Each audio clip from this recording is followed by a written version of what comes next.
What's poppin', everybody? This is Saberwolf94, and today I'm going to talk about Pokemon Sword and Shield again, and I'm going to be touching on a video made by SilphSpectre. This is a Pokemon YouTuber. I basically found out about him ever since the Pokemon Sword and Shield controversy stuff happened. He talks about it from time to time, makes a bunch of videos, and I watched a video yesterday of his latest video, talking about the new theory about why Pokemon Sword and Shield is the way it is. He basically mentions quality a lot, like the quality of the game, the quality of other Pokemon games, and he mentions a bunch of different sales statistics for Sword and Shield and the other games. Now, to begin with, Pokemon Sword and Shield has sold, at least so far, 16 million units. I'm gonna be honest, when I found out about this, I was extremely disappointed because it just essentially means what I predicted and what I've said before, what Tamashi has said before, that the Pokemon games we used to know, they're never going to be coming back.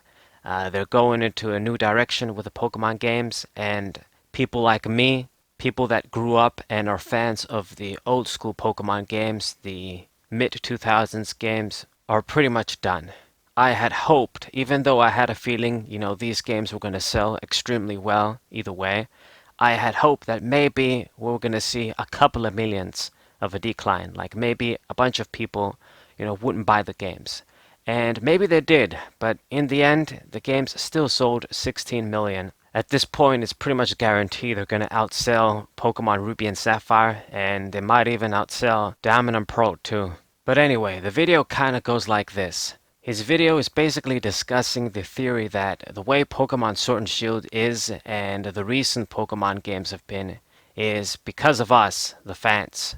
Because we keep buying them, we're sending them the message that it's okay to keep dropping features and just making them less quality, as he's saying. And I think quality isn't the right word here. It's more about the design mentality and the people that they're trying to cater to.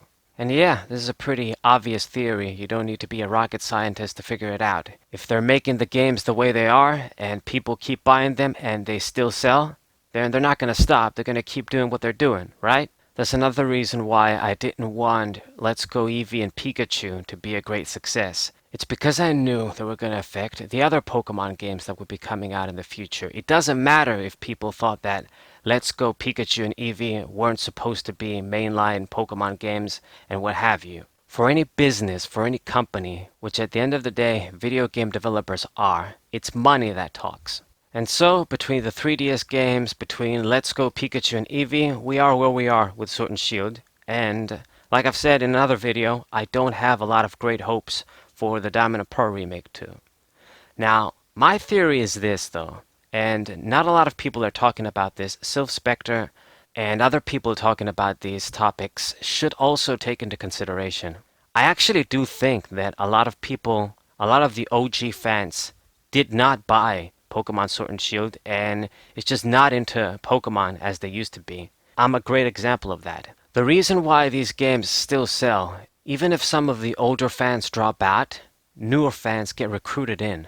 And I think the new recruits are coming faster than the OGs leaving, you could say, and not playing Pokemon games. I mean, think about it. It makes a lot of sense if you consider what the Pokemon franchise is. Between all of the other merchandise, between the animated series, the new film, the Detective Pikachu film they made, trading card game, etc., it's easy for a big franchise to become bigger and bigger and just draw people in. There's always people dropping and getting in.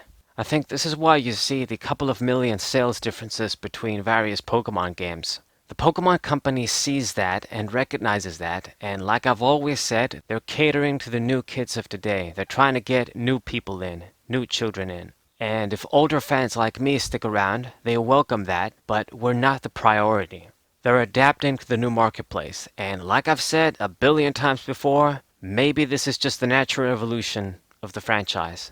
You can't do much about it, but it's unfortunate, like I've said, for people like me that would still keep playing these games if they were made how they were before, if they were made with the designer's mentality they used to make them. That's the general gist of what I'm saying here. Because Jim Sterling was talking about this too in a Jimquisition about boycotting and about how everybody in the Pokemon community was talking a lot of shit, but in the end the games sold so well and they ended up buying the games anyway. I do think it's just for every 10 people that might have skipped out on the games, there's 100 more new guys that are coming in. So at the end of the day, it's almost like you can't blame Game Freak and the Pokemon Company for what they're doing.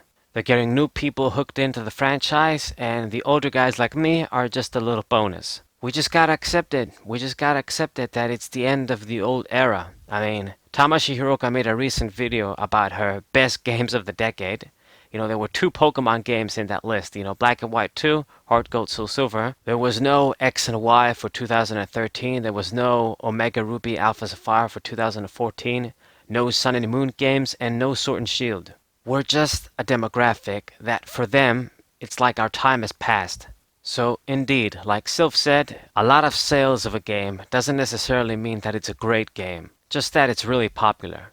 But as we're all aware, money talks. It's money that talks. It doesn't matter if the game is good or bad for us, as long as it's selling, that's the language they're speaking. So these are my thoughts on the matter. I just think that not enough of the old hats like me are speaking with their wallet, and since the games are still selling from the OGs that still like them, still selling from the new recruits that are coming in, that's basically the direction we're going to be going. So for Sylph and others out there, perhaps you also need to consider the effect of new recruits into the Pokemon franchise, not just the OG fans and what they're doing. So hope you guys enjoyed this video. Hope you guys subscribe, leave a like, share this video with your friends. I've been Saber94. Thank you guys for watching as always. What's up?